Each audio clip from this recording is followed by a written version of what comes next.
You may have all heard of the Red Dragon. Maybe I'm overestimating the popularity of the story of the clash of the dragon with the woman clothed with the sun or that kind of thing. No, you guys never learned the correspondences of that growing up. Let's get our bearings, take a look at where we are in the book of Revelation. So we have moved far beyond our trumpets, our locusts and all that. Just after the seventh trumpet ends, the woman clothed with the sun appears, and she barely gets comfortable when the great red dragon pops out. And this dragon is not a friendly being. It has eating human beings, specifically a little kid, on its mind, and it causes all kinds of problems. So what is this dragon? But before we talk about the essence of it, let's just think about, what does it look like? When we picture a dragon, we probably picture something like this. It's got wings, it breathes fire. European kind of dragon. King Arthur might fight this thing, although he would have trouble with that one. That one's big. But what we actually are looking at with the Revelation dragon is something more along the lines of this. Dun dun dun. There, the red dragon. It's sort of more serpentine. It's got all these heads, all these horns, all these crowns. What is it all about? Let's begin with its introduction in the book of Revelation, see if that can give us some clues. And there appeared another wonder in heaven, and behold, a great red dragon, having 7 heads and 10 horns, and 7 crowns upon his heads. And his tail drew the 3rd part of the stars of heaven, and did cast them to the earth. And the dragon stood before the woman, which was ready to be delivered, for to devour her child as soon as it was born.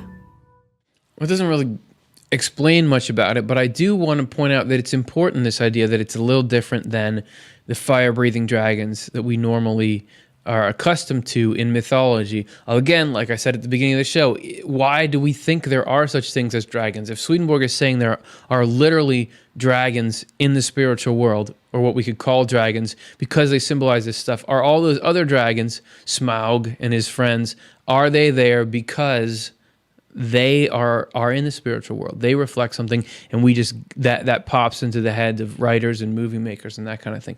But it's important to get this dragon accurate, and he doesn't breathe fire. It actually breathes water, and he may have more affiliation with the sea than with the land and the air. And we had Jonathan Rose, who's the series editor of the New Century Edition translation, give us a little insight on why, the nature of this dragon and why it's like that. The dragon in the book of Revelation is said to be red-colored, and the Greek word that's used for the red color there is fiery. It's like a fiery red. So some translations of the New Testament will talk about a fiery red dragon, but that's really the only thing that has anything to do with fire in connection with this dragon in the book of Revelation. I myself, have a picture of a dragon in my mind. This is fire-breathing, flying creature. Yes, it's serpent-like, it has scales and so on, but it's somewhat different what you read in the book of Revelation. When the dragon wants to attack the woman, obviously it casts not fire but water out of its mouth, a great river. As I studied Swedenborg's use of the term Draco, which is the Latin for dragon, and its connection with Old Testament, various different types of snakes and serpents in the Hebrew scriptures, I realized that actually this was probably more of a water creature. At least it's sometimes the same word Draco is used interchangeably with Balaena, which is a whale or a sea monster, a Catus, which is also kind of a sea monster. And so I realized, maybe I've been thinking about this the wrong way. I should think of this more as a sea monster. The key to the dragon is this false teaching. It's this enormous, powerful body of false teaching. And teachings, things that have to do with truth or falsity, that's water is much more about that. A fire has to do with the side of the heart and whether it's a good or evil love. So it might sort of look fiery on the outside or something, but it's actually mostly a watery kind of image. And that watery image, as Jonathan was saying, is important because that is a representation that's spewing out of water of all the falsity, and falsity is the soul of the dragon. So what is this great red dragon? According to Swedenborg, the dragon is the doctrine itself of faith without love. This is what was in the minds of the locusts. It's the overall teaching. It's the driving force that leads them all to locustize like they do. But if you don't believe me, let's break it down piece by piece. It becomes irrefutable. This is the dragon explained. We have a lot of features on this dragon. First of all, it's red. I mean, we talked about that. The red is an image of falsities, of evil compulsion. So evil is this underlying essence. It's a desire to harm, to dominate, all that. The idea is it brings forth, that it spawns in order to accomplish its evil aims. That is represented by the red color of this dragon. So you have its first thing, but really, what we're looking at here is the heads. I mean, look at all those heads, 7 heads, symbol of insanity from the falsified truths of the Bible. So the worldview cobbled together from pieces of the Bible that leaves love out of it is insane. Just like having 7 heads on a single organism, you wouldn't be able to make good choices. Everything's fighting. Even physiologically, it's a nightmare. So that is represented by all these heads going every which way.